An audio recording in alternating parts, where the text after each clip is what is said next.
All right, let's have Mr. Abubakar, lawyer to Very Dark Man, joining us on the program now. Mr. Abubakar, good morning and welcome to the morning brief. Yeah, good morning. Thank you for having me. It's a pleasure being here. Good morning. All right, before we get into the details of the doctor, let's understand the scale, and the evidence to prove that indeed the kidney of this young man was removed. How did he discover it? The subsequent medical reports that proved that his kidney was removed. Let's have the details. Yeah, when the young man approached the Martin Vincent initiative, the MBOI, which is led by a man people know as a Very Dark Man, we were quite very skeptical because we didn't really believe that a young man would go to a hospital and his vital organs will be unlawfully harvested. So we asked him to come back and then get some medical proof. So the young man came back with a medical report to show the absence of his left kidney. We were quite curious ourselves, so we decided to also embark on verifying the medical document it came with, the medical report it came with. So we went to two separate hospitals in Abuja, a reputable private hospital and another government hospital, which is the Federal Medical Center in Jabi in Abuja here, where it was confirmed that indeed the young man's left kidney has been removed. I must also add that organ transplant in Nigeria, strictly sensu, is not a crime. But when certain modalities are not fulfilled, or when certain conditions are not met, or there is some sort of unlawful harvesting, then that's what makes it a crime. So in this context, in relation to this young man, and this young man, not just the young man, because there are quite several of them as we get to find out, it's purely a criminal enterprise. So some medical reports, and I'd like you to verify this for us, maybe from the doctors of this young man and the young man itself, say that a person is able to function with one kidney. But let's have the medical health condition of this young man. Talk to us about what it's like, what it's looking like currently. Yeah, one good kidney can function properly. Preferably, it's better too, but one can function properly. The young man is a very young person. I think he's about 22 years of age or thereabout. I can't really recall.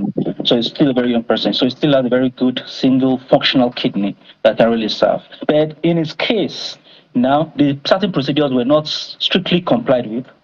And so I think after a while, when the young man did it, after about a month or thereabout, the young man started seeing some pulse come out from the left side of his kidney, of his ribs, just beneath the rib cartridge level. So the young man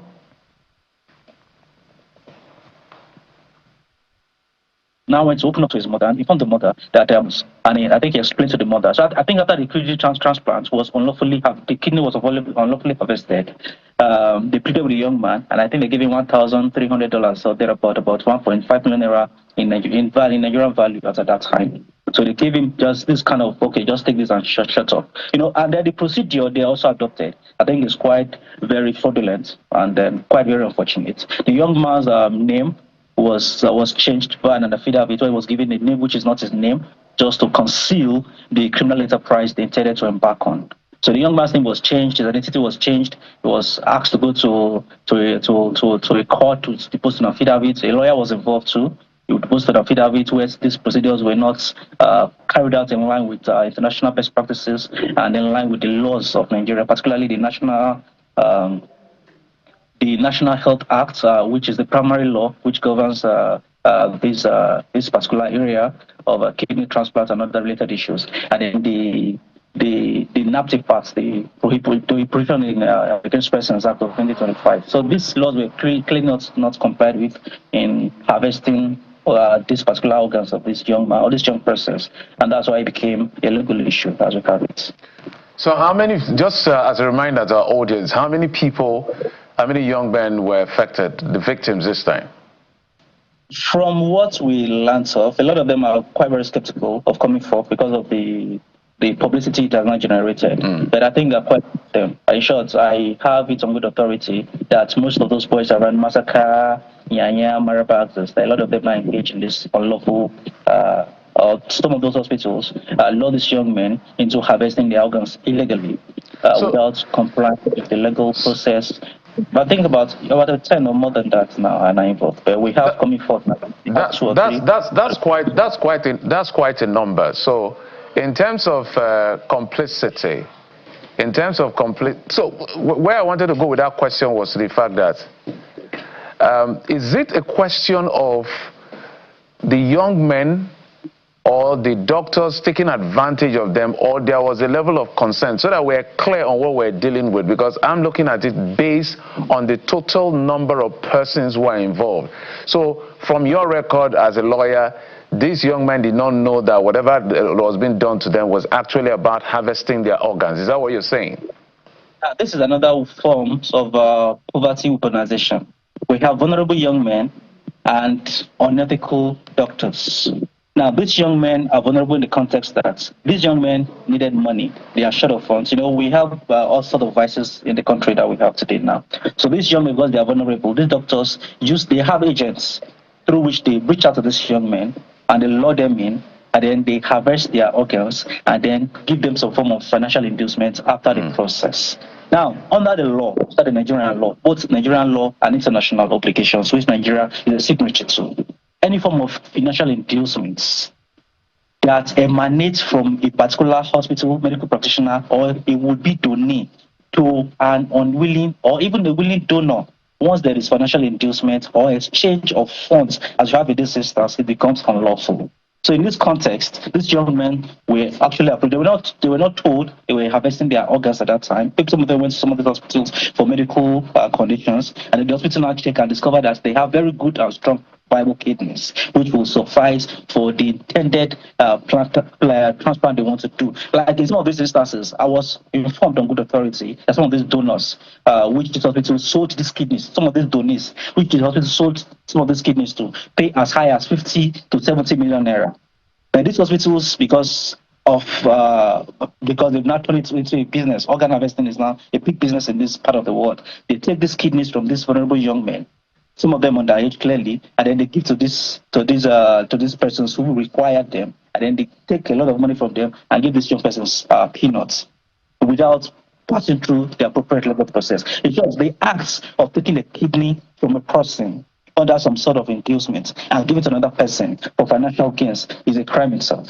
So both the hospital and the medical practitioners and the doctors that are involved have already committed a crime under the law in this area. So when you ask a young person, or under whatever context and circumstances, to donate a kidney to you, and then you take these kidneys and sell to somebody else, then it is a crime. So for the donation of an organ to be lawful, there must be informed consent of an adult person.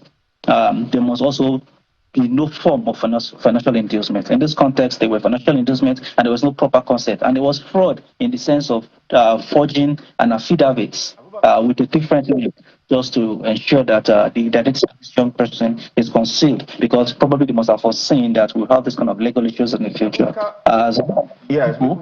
Just before we let you go, so confirm for us, perhaps, if the family members of these boys were aware or in the know about this decision.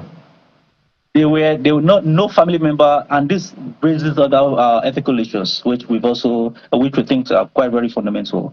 No family member of this young man was involved.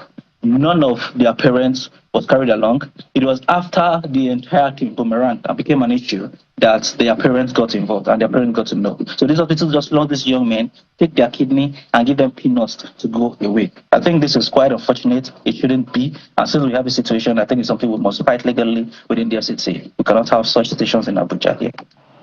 Well, we must thank you very much for bringing this issue to our notice, and also thank your client for this social responsibility. And the awareness must continue to deter organ harvesting and the illegal removal of organs of unsuspecting young persons to exploit them for financial benefit. Mr. Marshall Abubakar is a legal practitioner and lawyer to social media influencer Very Dark Man.